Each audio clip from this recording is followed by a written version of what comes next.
loving India is actually stupid. अगर तुम India के रहने वाले हो और तुम बोलते हो कि तुम इंडिया से प्यार करते हो या फिर तुम्हें इंडिया पे गर्व है, तो तुम एक बेवकूफ हो। लेकिन यहां मैं बात सिर्फ इंडिया की नहीं कर रहा, मैं दुनिया के हर एक कंट्री की बात कर रहा हूं। दुनिया के किसी भी देश से अगर तुम हो और तुम बोल रहे हो कि you love your country the most, तो इसका मतलब ये नहीं है तुम एक देशभक्त हो। इसका मतलब ये है कि तुम काफी प्रैक्टिकल चीजों से अनजान हो, तुम बस इमोशंस में ही बह रहे हो। लेकिन उससे पहले बता दूं कि ये वीडियो इंडिया के लिए है नहीं, लेकिन क्योंकि आप इंडियन हैं और मैं भी इंडियन हूं, इसीलिए हम इंडिया को रेफरेंस लेके बात कर रहे हैं।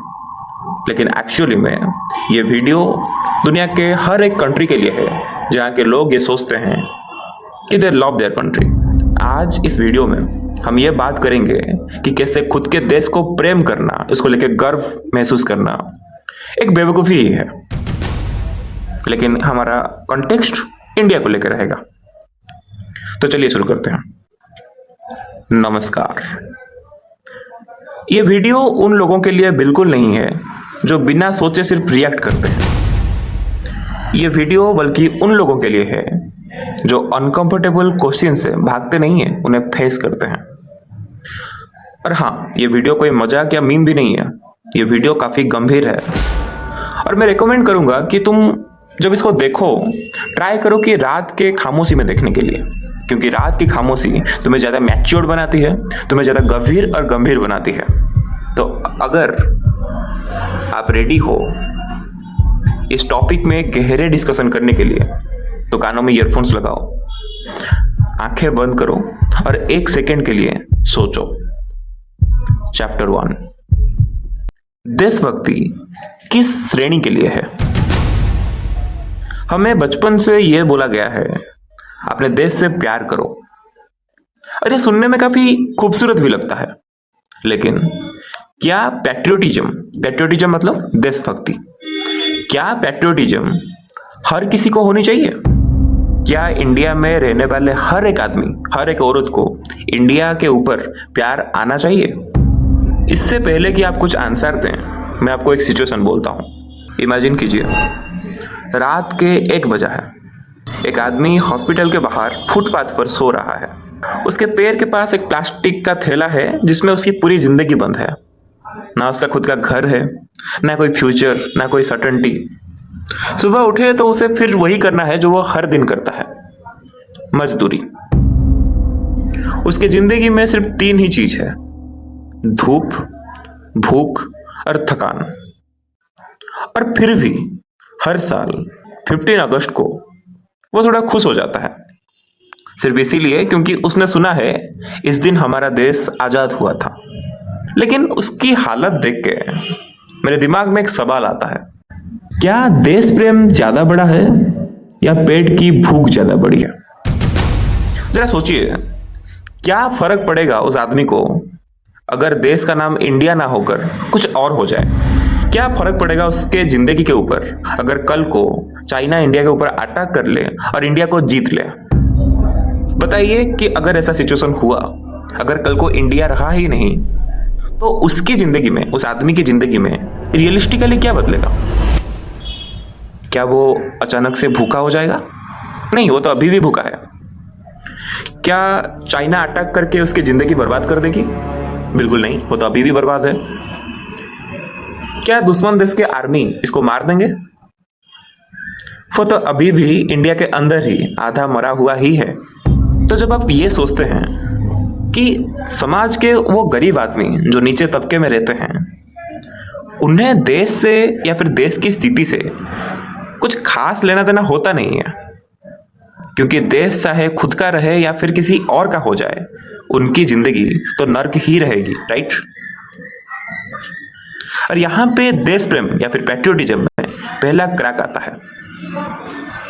बात यह है कि जब पेट खाली हो तो इंसान ज्योग्राफी नहीं देखता, वो सिर्फ रोटी देखता है। जो आदमी सर्वाइवल मोड में जी रहा है, उसके पास देश को लेके रोमांटिसाइज करने के लिए, देश को फील करने के लिए, देश प्रेम में झूम जाने के लिए कोई रीजन ही नहीं है। उसके लिए देश कोई इमोशन है ही नहीं, उसके लिए इंडिया लव नहीं है, उसके लिए इंडिया सिर्फ एक एनवायरनमेंट है, एक जंगल है जहां पे वो सरवाइव कर रहा है बस। तो चलिए ये बात तो समझ में आती है कि संघर्ष करते हुए समाज के नीचे वर्ग के लोग जिनको खाना भी सही से नसीब नहीं होता, उनमें देश प्रेम ना दिखना अंडरस्टैंडेबल है, समझ सकते हैं, क्योंकि उनके पेट में भूख है तो वो देश के लिए वो फील ही नहीं कर सकते, क्योंकि उनकी खुद की संघर्ष इससे कहीं ज्यादा है। तो बात यह है, ये देश प्रेम शायद उनके लिए है नहीं जो रास्ते में पड़े हैं। देश प्रेम उनके लिए है जिनके पेट भरे हुए हैं, जिनके जेबों में पैसे हैं, जिनके परिवार स्वस्थ और सुखी हैं, राइट। इस हिसाब से हम शायद ये बोल सकते हैं कि पैसे आपको देश प्रेम करने के काबिल बना देती है, और जो जितना अमीर होता है वो उतना बड़ा देश प्रेमी बन सकता है, right. Because patriotism is something that only rich and hire people can afford. तो इस हिसाब से इंडिया के जितने भी अमीर लोग हैं, सबसे ज्यादा प्यार इंडिया को वही करते होंगे, क्योंकि देश से तो उनको सब कुछ मिल रहा है, तो देश के लिए प्यार होना स्वाभाविक है, राइट। तो क्या हम कह सकते हैं कि जेब में पैसे होने का मतलब है आप देश प्रेम के काबिल बन गए? और अगर ये सत्य है तो फिर एक स्ट्रेंज चीज दिखती है। वो चीज ये है, जब लोगों के पास पैसा आता है तो वो देश को ज्यादा प्यार करने के बजाय देश से दूर भागते हैं। जितना रीच आदमी होता जाता है उतना ज्यादा वो फॉरेन शिफ्ट करने का सोचने लगता है। कभी नोटिस किया है?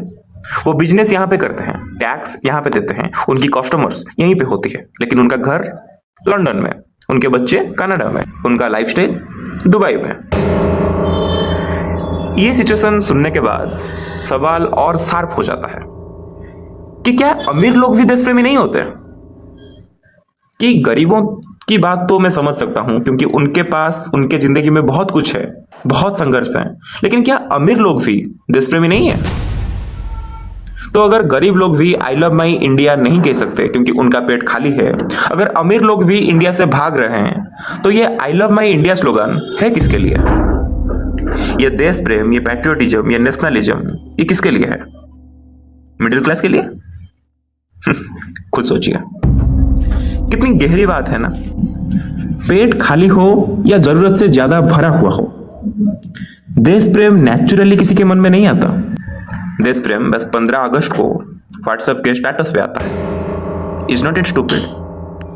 अभी आप में से कोई लोग बोलेंगे, जो भी बात हो, इंडिया तो लेकिन महान है। क्यों महान है?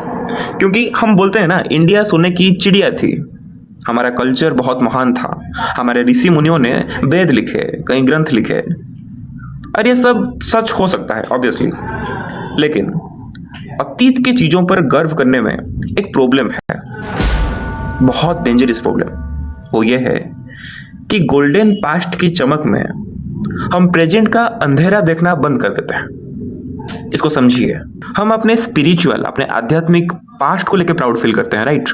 लेकिन जरा अपने आसपास देखो, कितने जेन्युइनली स्पिरिचुअल या फिर आध्यात्मिक लोग आपके आसपास से मुझे बताइए। हम अपने एंशिएंट ऋषि मुनियों के ग्रंथ वेदों के ऊपर प्राउड करते हैं, लेकिन आप में से कितनों ने जिंदगी में कभी वेद देखा भी होगा? हम खुद को रिचेस्ट सिविलाइजेशन बोलते थे कि दुनिया का आधा पैसा इंडिया में था, लेकिन आज भी कितने माँ बाप पूरी जिंदगी बस एक छोटा सा घर बनाने के लिए निकाल देते हैं। क्या फायदा भारत के इतने रिच होने का अगर हॉस्पिटल के बाहर लोग बिना पैसों के मर रहे होते हैं, मंदिर के बाहर लोग भीख मांग रहे होते हैं, और हम यूट्यूब कमेंट्स में ये लिख रहे होते हैं कि प्राउड टू बी इंडियन। कभी कभी अतीत का गर्व वर्तमान की जिम्मेदारी से बचने का सिर्फ एक तरीका बन जाता है, और अभी हम वही कर रहे हैं। जब हम बोलते हैं I am proud of my countries past, इसका मतलब हम कंट्री के प्रेजेंट को अनदेखा कर रहे हैं। ये बात जरा अंदर लीजिए। फिर वही सवाल आ जाता है कि इतने प्रॉब्लम होने के बाद भी, अगर पास्ट महान होने के बाद भी हमारा वर्तमान इतना बिगड़ा हुआ है, तो फिर भी क्यों दुनिया का हर एक इंसान अपने देश से प्यार करता है? Why do humans love their own countries? इसके सिर्फ दो बड़े रीजंस हैं। पहला, बिलोंगिंग। इंसान को डिजाइन ही ऐसा किया गया है कि उसका दिमाग हमेशा किसी ग्रुप का हिस्सा बनना पसंद करता है। आप देखेंगे, इंसान अकेला रहने से ज्यादा किसी रिलीजन, किसी कम्युनिटी, किसी लैंग्वेज या फिर किसी नेशन के बेसिस पे ग्रुप बना देते हैं। हम खुद को ह्यूमन कहना उतना पसंद नहीं करते जितना खुद को इंडियन या फिर खुद को हिंदू बोलना पसंद करते हैं, क्योंकि ये सारी चीजें हमें एक आइडेंटिटी देती है, एक पहचान देती है, और ये पहचान हमें इमोशनल कंफर्ट देती है।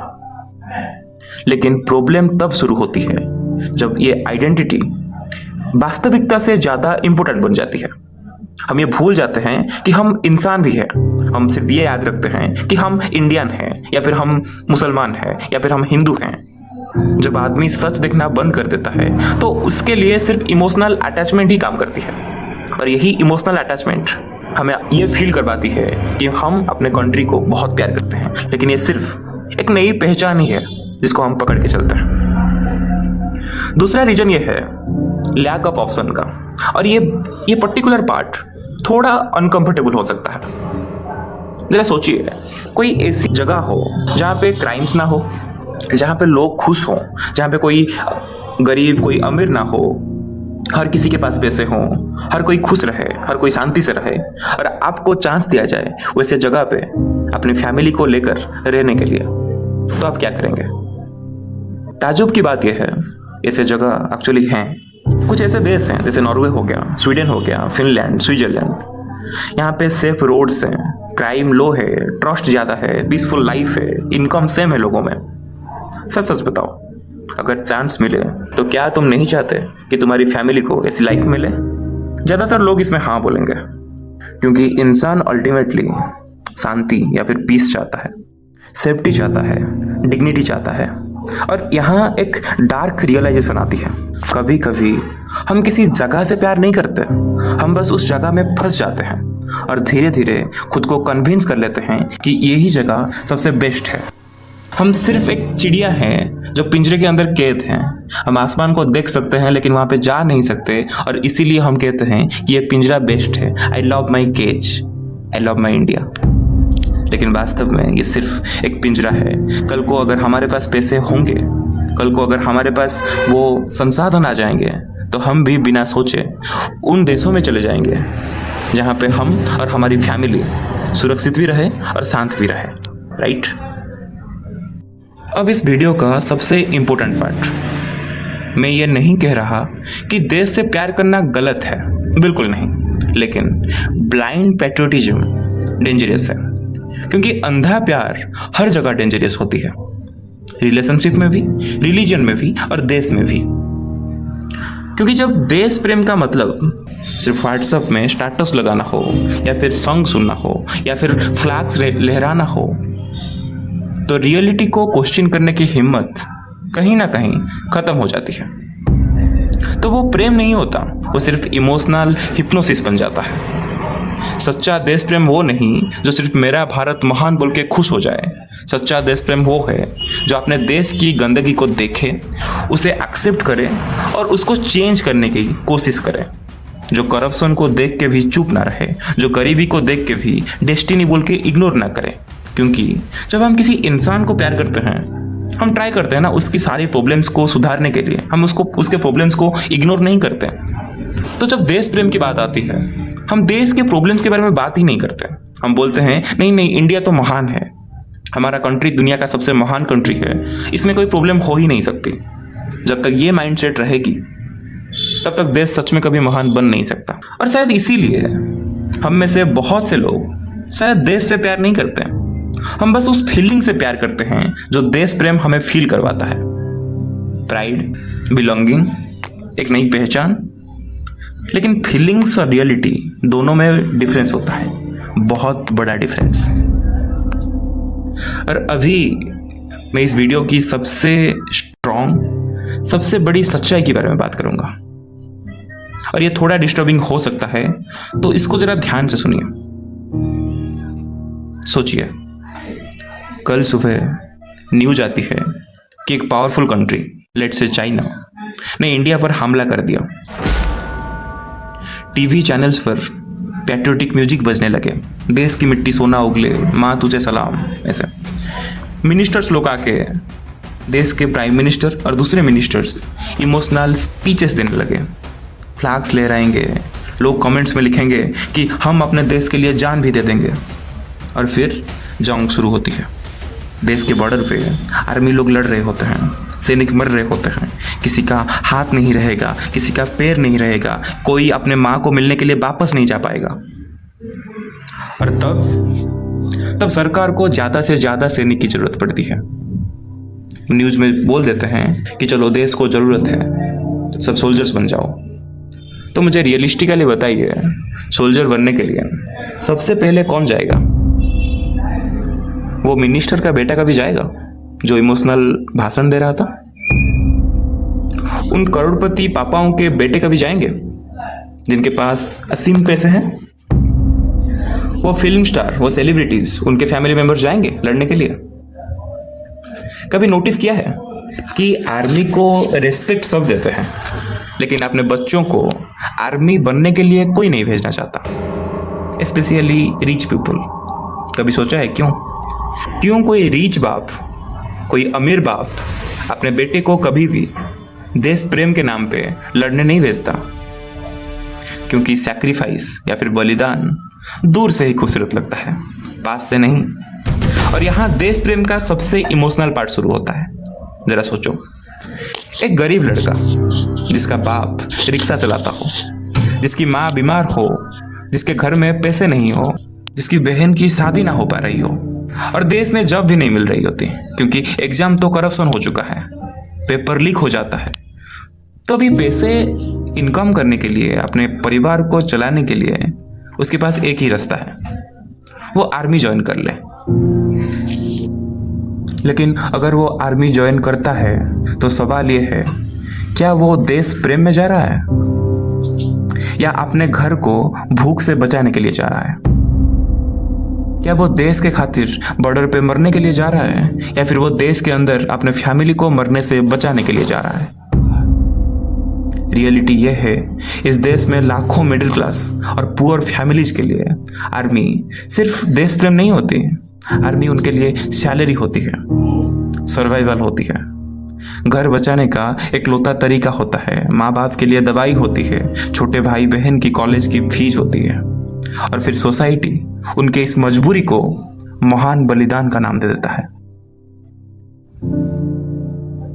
जब वो लड़का तलवार में गोली खाएगा, जब दुश्मन उसे पकड़ लेंगे, उसके शरीर को चीरेंगे, उसके नाखून को एक एक करके निकाल लेंगे, जब वो चीखेगा, उसके मन में एक बार जरूर आएगी कि मैंने ये जिंदगी चूज नहीं किया था, मेरी जिंदगी इतनी नर्क बना दी गई थी कि मैं देश के अंदर अपने फैमिली के साथ मरने से बेटर बॉर्डर में खुद को दुश्मनों के हाथों से मारना चाहता था।